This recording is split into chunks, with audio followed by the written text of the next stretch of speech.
Lalu Steffi pun mengatakan jika dirinya sedang menontonnya saat ini, maka ia berpesan agar dirinya memiliki iman alias faith, membuat Emily benar-benar kesal dan mengamuk di kamar sewaannya itu. Saat kembali ke rumah, ia pun membuat surat atas nama Bruce, sang penjaga kediaman keluarga McLendon, dan bermaksud untuk mencari tahu di mana keberadaan putri kembar keluarga itu yang bernama Hope dan Faith McLendon yang menghilang tanpa jejak.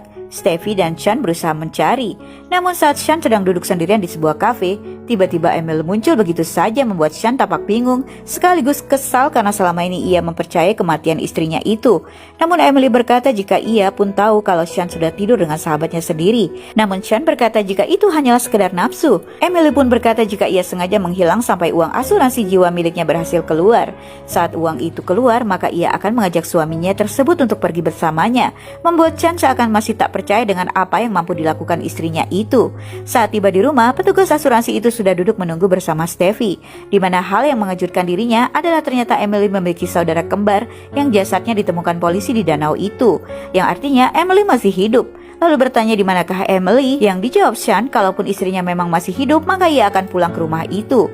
Petugas asuransi itu pun berkata jika ia bukanlah polisi, ia harus melanjutkan investigasi klaim itu dan meminta semua yang ditemukan Sean kepada pihak berwenang. Sean pun berkata jika ia berharap istrinya Emily masih hidup.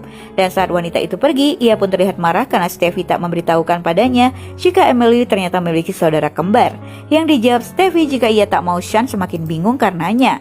Dan hari itu ia pun bertemu dengan Emily di pemakaman, di mana ternyata Emily mengatakan jika sebenarnya mereka adalah kembar tiga, yaitu Hope, Faith, dan Charity. Namun Charity telah meninggoy saat dilahirkan dan ibu mereka menganggap jika ia dan Faith telah mengganggunya saat mereka berada di dalam rahim ibu mereka. Dan parahnya sang ayah mempercayainya. Steffi pun mengatakan jika ia telah bertemu dengan ibunya Max dan mengatakan kalau ia berani bertaruh kalau apapun yang dilakukan Emily selalu dianggap tak benar di mata ibunya.